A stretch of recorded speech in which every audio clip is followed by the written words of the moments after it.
আসসালামু আলাইকুম প্রিয় দর্শক। ১৪৫ ধারার আদেশ ভঙ্গ করলে, ১৪৫ ধারার আদেশ না মানলে নতুন ভূমি আইন, ভূমি অপরাধ প্রতিরোধ ও প্রতিকার আইন ২০২৩ এই আইনের বিধান অনুযায়ী মামলা করে যে ব্যক্তি আদেশ মানল না তাকে কিন্তু দণ্ড প্রদান করা যাবে। প্রিয় দর্শক, ১৪৫ ধারার আদেশ ইতিপূর্বে অনেক হয়েছে। কোনো ব্যক্তি যদি না মানছে তার বিরুদ্ধে কিন্তু কোনো ফৌজদারি আদালতে মামলা করা যায় নাই। এরকম ১৪৫ ধারার আদেশ অনেক হয়ে থাকে। নতুন যে আইন হয়েছে এই আইনের বিধান অনুযায়ী যদি কোনো ব্যক্তি ১৪৫ ধারা আদেশ অমান্য করে তাহলে তার বিরুদ্ধে কিন্তু ফৌজদারি আদালতে আবার মামলা করা যাবে। জুডিশিয়াল ম্যাজিস্ট্রেটে আবার মামলা করে তাকে কিন্তু কারাদণ্ড প্রদান করা যাবে। এই জুডিশিয়াল ম্যাজিস্ট্রেটে মামলা করবেন নতুন আইনের কত ধারার বিধান অনুযায়ী এবং কিভাবে এই ১৪৫ ধারার আদেশটি মান্য করতে বাধ্য করা হবে, এই বিষয়টি নিয়ে আমি আজ আলোচনা করব। প্রিয় দর্শক, এই সম্পর্কে জানতে এবং আইনটি শিখতে ভিডিওটি আপনাকে সম্পূর্ণ দেখতে হবে। ভিডিওটি দেখে ভালো লাগলে চ্যানেলটি সাবস্ক্রাইব করে পাশে থাকবেন, পাশের বেল বাটনটি অন করে রাখবেন যেন পরবর্তীতে এমন আইন বিষয়ক ভিডিওগুলো আপনি আরও দেখে নিতে পারেন এবং আইন সম্পর্কে জেনে ও শুনে উপকৃত হতে পারেন। আপনি যদি ফেসবুক থেকে আমার এই ভিডিওটি দেখেন তাহলে প্রোফাইলটি ফলো করে রাখবেন যেন পরবর্তীতে আপনারা ফেসবুক থেকে এমন আইন বিষয়ক ভিডিওগুলো দেখে নিতে পারেন। আপনি ভিডিওটি বেশি বেশি করে শেয়ার করে আপনার সকল বন্ধুকে এই আইনটি জানতে ও শিখতে সহযোগিতা করবেন। সিআরপিসি ১৪৫ ধারা, ফৌজদারি কার্যবিধির ১৪৫ ধারায় ভূমি সংক্রান্ত বিরোধ নিরসনের জন্য নির্বাহী ম্যাজিস্ট্রেটকে ক্ষমতা দেওয়া হয়েছে। অর্থাৎ আপনার ভূমি নিয়ে কোনো বিরোধ দেখা দিলে আপনি তাৎক্ষণিক নির্বাহী ম্যাজিস্ট্রেটের নিকট মামলা করতে পারবেন। এই ১৪৫ ধারা কিন্তু দখলজনিত বিষয় নিয়ে আলোচনা করা হয়েছে। আপনার ভূমির দখল নিয়ে কোনো সমস্যা সৃষ্টি হলে আপনি ১৪৫ ধারায় মামলা করতে পারবেন। কোনো ব্যক্তি আপনাকে দখলচ্যুত করলে দখলচ্যুত হওয়ার তারিখ হতে ২ মাসের মধ্যে কিন্তু আপনি ১৪৫ ধারায় মামলা করতে পারবেন। এই ১৪৫ ধারায় মামলা করার ক্ষেত্রে আপনার ভূমির মালিকানা শর্ত কী আছে সেটা কিন্তু আদালত দেখবে না। আদালত শুধু দেখবে যে ভূমিটির দখলে কে আছে। আপনি এই ১৪৫ ধারায় অভিযোগ করার পর নির্বাহী ম্যাজিস্ট্রেট আপনার ইউনিয়ন যে ভূমি তহসিল অফিসার আছে এই অফিসারের নিকট একটি তদন্ত প্রতিবেদন চাবেন। এই অফিসার যখন সরজমিনে তদন্ত করে একটি তদন্ত প্রতিবেদন দিবেন, এই তদন্ত প্রতিবেদনের উপর ভিত্তি করে নির্বাহী ম্যাজিস্ট্রেট কিন্তু রায় প্রদান করবেন। এই তদন্ত প্রতিবেদনে যদি দেখায় যে ভূমিটি আপনার দখলে আছে তাহলে কিন্তু রায়টি আপনার পক্ষে আসবে এবং ভূমিটি আপনার দখলে না থাকলে রায়টি কিন্তু আপনার পক্ষে যাবে না।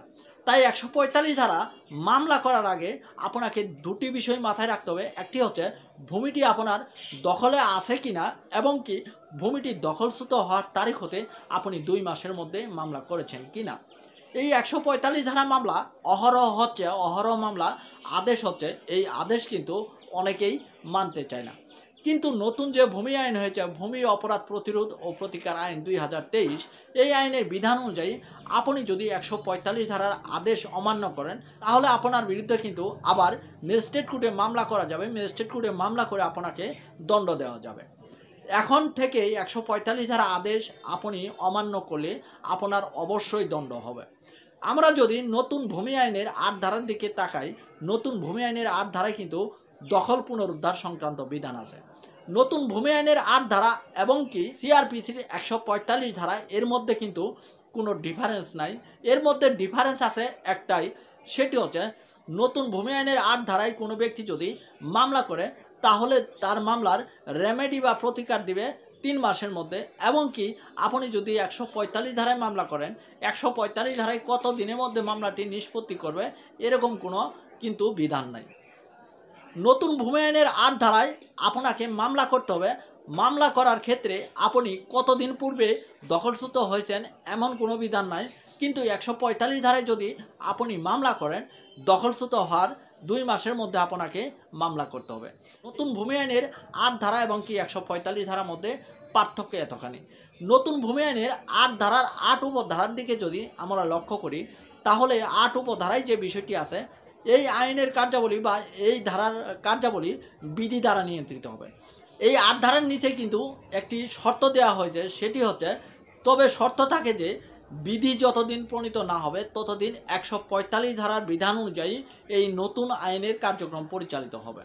তার মানে এখানে কি বোঝাইল যে এই নতুন আইনের যে কার্যক্রম সেটি 145 ধারা বিধান অনুযায়ী হবে। অর্থাৎ আপনি যদি এই নতুন আইনের 8 ধারায় মামলা করেন, 145 ধারা বিধান অনুযায়ী যেভাবে দখলজনিত বিষয়টি সরেজমিনে তদন্ত করার জন্য আপনার ইউনিয়ন ভূমি তহসিল অফিসারকে আদেশ প্রদান করেন, ঠিক এই নতুন ভূমি আইনের 8 ধারার বিধান অনুযায়ী আপনি যদি মামলা করেন তাহলে কিন্তু একই ব্যবস্থা গ্রহণ করবেন। আমাদের যে আলোচনা সেটি হচ্ছে 145 ধারার আদেশ যদি কোনো ব্যক্তি ভঙ্গ করে অথবা নতুন ভূমি আইনের 8 ধারার আদেশ যদি কোনো ব্যক্তি ভঙ্গ করে তাহলে তার শাস্তি কী হবে। এই নতুন ভূমি আইনের 22 ধারার দিকে যদি আমরা লক্ষ্য করি তাহলে 22 ধারায় একটি বিষয় আছে, সেটি হচ্ছে মোবাইল কোর্ট কর্তৃক বিচার্য। অর্থাৎ এই নতুন ভূমি আইনটি হওয়ার পর ডিসি অফিসে একটি মোবাইল কোর্ট করা হবে। এই মোবাইল কোর্টের যে বিচারক থাকবে তিনি এই নতুন ভূমি আইনের কতিপয় ধারা ব্যতীত সকল ধারার বিচার করতে পারবেন।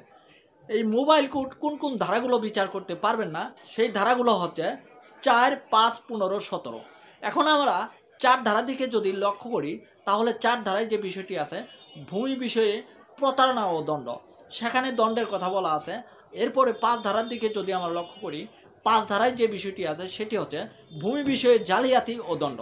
আমরা যদি 15 ধারার দিকে লক্ষ্য করি, আমাদের যে মেইন পয়েন্টটা 15 ধারার দিকে যদি লক্ষ্য করি তাহলে 15 ধারায় দেখা যায় যে আদেশ অমান্যে দণ্ড, কোন আদেশটি অমান্য করলে দণ্ড হবে সেটা কিন্তু 15 ধারায় বলা আছে। আমাদের যে মেইন পয়েন্টটা সেটি হচ্ছে 145 ধারা বা নতুন ভূমি আইনের 8 ধারা, এই দুটি কিন্তু সম্পূরক ধারা, দুটি কিন্তু পাশাপাশি ধারা। বিধি প্রণীত হলে আমরা বুঝতে পারবো যে এই দুটি ধারার মধ্যে কোনো পার্থক্য আছে কি না, কতটুকু পার্থক্য আছে। এই দুটি ধারার মধ্যে বর্তমান যে পার্থক্য সেটি হচ্ছে সময় সংক্রান্ত কিছু পার্থক্য আছে। এক হচ্ছে এই নতুন ভূমি আইনের বিধান অনুযায়ী মামলা করতে হলে দখলচ্যুত হওয়ার তারিখ হতে কত দিনের মধ্যে মামলা করতে হবে সেটার বিধান নাই। আপনি যদি সিআরপিসি 145 ধারা বিধান অনুযায়ী মামলা করেন সেক্ষেত্রে মামলাটি কত দিনের মধ্যে নিষ্পত্তি করবে এমন কোনো বিধান নাই। সিআরপিসি 145 ধারা বিধান অনুযায়ী মামলা করলে দখলচ্যুত হওয়ার তারিখ হতে 2 মাসের মধ্যে মামলা করতে হবে। এই দুটি ধারার মধ্যে এতটুকুই পার্থক্য আছে বর্তমানে এই দুটি ধারার মধ্যে কিন্তু আর কোনো পার্থক্য নয়। এই নতুন ভূমি আইনের 8 ধারা এবং কি 145 ধারা আদেশ যদি কোনো ব্যক্তি অমান্য করে তাহলে তাকে কি পরিমাণ দণ্ড দেওয়া যাবে সেটা কিন্তু এই আইনের 15 ধারাতে বলা আছে।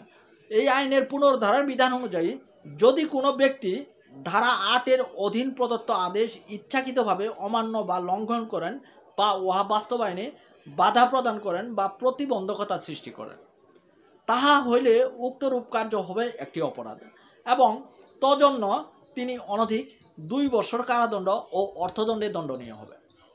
তাহলে আপনি যদি নতুন ভূমি আইনের 8 ধারার আদেশ অমান্য করেন অথবা 145 ধারার আদেশ অমান্য করেন তাহলে আপনার বিরুদ্ধে মামলা করা যাবে কিন্তু ম্যাজিস্ট্রেট আদালতে। আর আপনি মামলাটি করবেন কোন ম্যাজিস্ট্রেট আদালতে?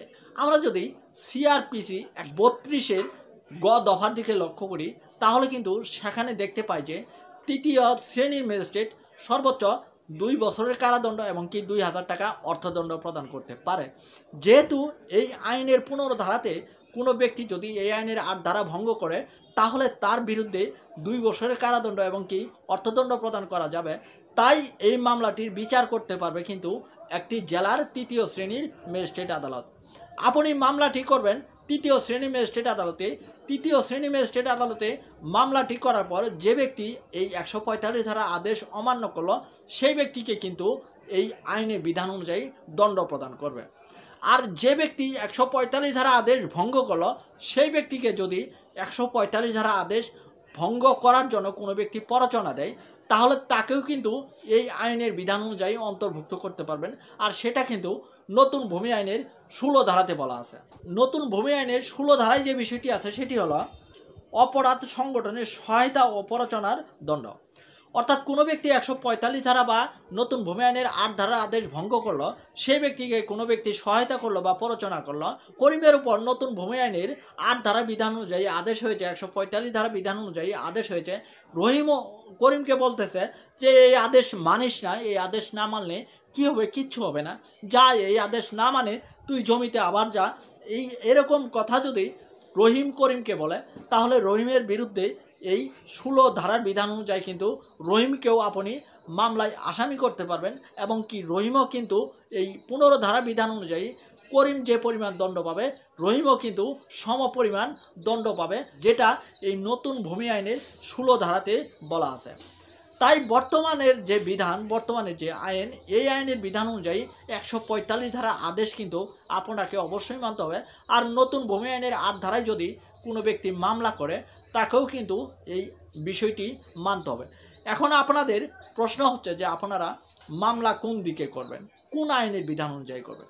এখন বর্তমানে ভূমি সংক্রান্ত কোনো বিরোধ দেখা দিলে আপনি 145 ধারায় মামলা না করে আপনি নতুন ভূমি আইনের 8 ধারার বিধান অনুযায়ী মামলা করবেন। তাতে কিন্তু আপনার সহজ হবে, আপনি এই বিষয়টি কিন্তু অত্যন্ত সহজভাবে নিতে পারবেন। এই আইনের প্রত্যেকটি ধারা কিন্তু আপনার আমলযোগ্য করেছে, আর আমলযোগ্য প্রত্যেকটি ধারা পুলিশ কিন্তু বিনা পরোয়ানায় আপনাকে গ্রেপ্তার করতে পারবে।